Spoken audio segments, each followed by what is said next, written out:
Hello and welcome to the Eureka series by UNext. Our topic for the day is product management. And I'm going to try and share the essence of product management with all you viewers out there. Peter Drucker, whom I personally think of as equivalent of Einstein for management, has this to say about a company. He says that the purpose of a company, of any business, is to create customers. It's not to find them, it's not to sell to them, but in essence to create customers who will then buy the company's products or services. And to create a customer, it takes a great product or a great service for the customer even to be interested in looking at you. This was the essence of some of the greatest products that have ever come out in the market.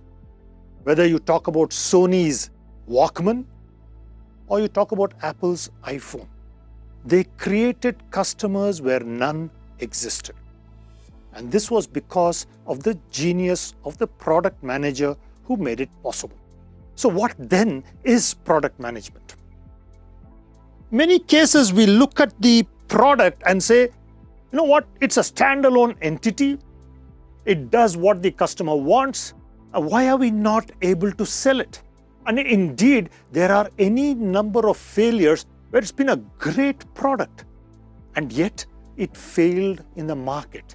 The reason is that many a times we look at the product as a standalone entity, forgetting that there is a huge business behind it. It's not enough to look at the tree and forget the forest. A great product manager is able to look at the forest, look at the whole business, and position the product uniquely within that forest. The product or the service that the company makes must be able to stand out from its competition, must be able to add value to the buyer's life. This, in essence, is what product management is. Let's look at the how of this. We'll start with the ideate phase. And in the ideate phase, somebody within the company, maybe external to the company, could be, for example, a customer survey, comes up with a need or a problem that they have. Or an opportunity is identified which is not yet served in the market. For example, the first Walkman, people actually derided it. They said, who wants to listen to music on the go?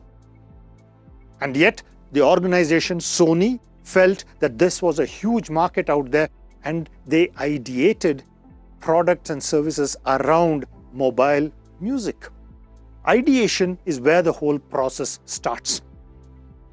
From the original seed, the idea, comes innovation. Ideation could just simply say, hey, let's create a product where people on the move can listen to music. But that's not enough. That does not mean Walkman. It is beyond that you have to think, come up with hundreds of options about how this is possible, and then finally narrow down on that one option that you think will be sold in the market, which the customers would be happy to buy from you. That's the innovate phase of this. From innovation, once you've got this means that you've got a lot more clarity on what you're going to sell. From innovation, you move to industrializing this.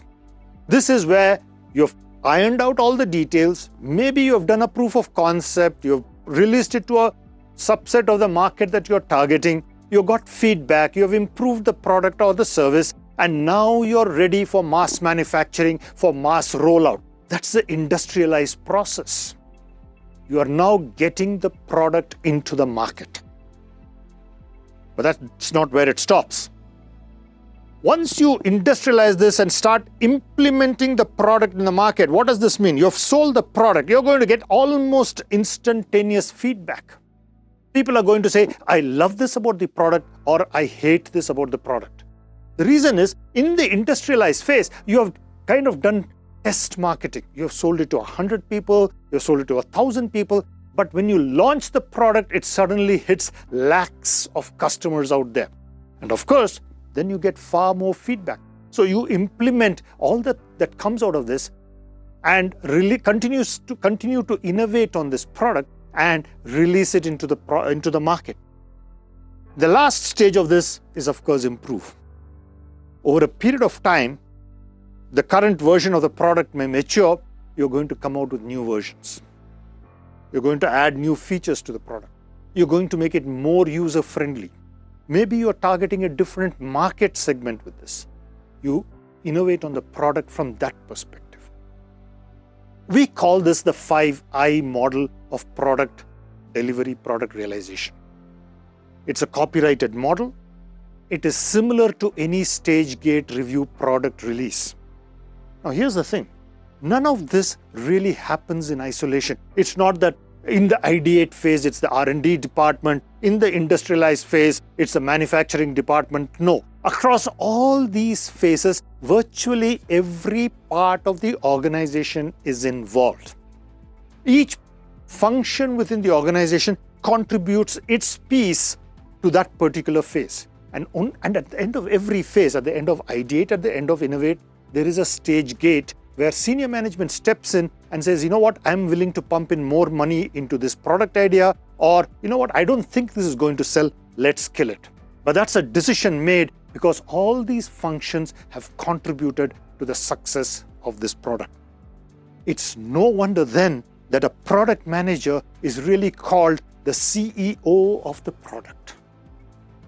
The product manager is called the CEO of the product. Why? Because the product manager is expected to work with all these departments, all these functions to release a successful product or a successful service into the market. I hope with this you are able to get a little bit of a flavor on what product management is all about. I realize that this is a very short video, but the intention is to provide you the essence of this and to whet your appetite to dig deeper. Thank you and all the best.